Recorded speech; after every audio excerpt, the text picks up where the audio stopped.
Hello, so this question is convert an array into a 2D array with conditions.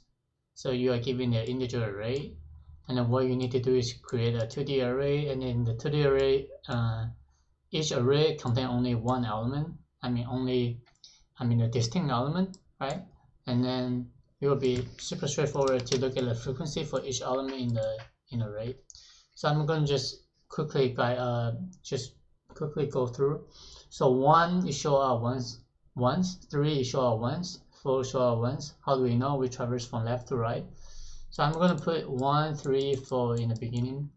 And what does this mean? The frequency 1 for the array, right? And the frequency 2, frequency 3. So I traverse the next element, which is 1 again, so it has to be 2.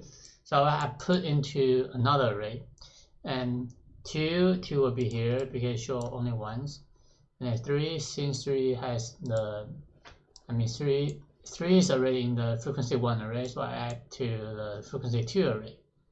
And 1 again, so I just put into 1 in the new array. Alright, so this is pretty straightforward. We need to look at the frequency. So how do we know the frequency? We can actually use a hash map or the in array to keep on track. But in this example, we're using the in array to track in the frequency.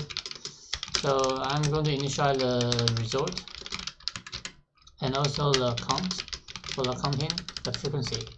So how do we know the length? The length is going to be the maximum for the nums array, right? It's starting from 1. If that's the case, so I'm just initialize from my counting array to nums.length plus 1 because the index 0. Alright, then I traverse the array, the nums array, right? The first thing is I need to check my size for my result. If my size of my list of size is actually less than or equal to the current counting frequency, I need to add, right? So it's going to be none, right? If this is less than or equal, I just add a new array list into the list of this, right?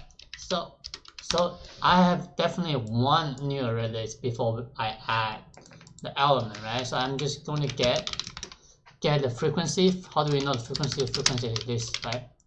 I'm going to add a number into the counting array. This will represent the frequency for the current counting array, and then I add a number into the list. Then I increment my frequency afterward, right? So this will be pretty straightforward.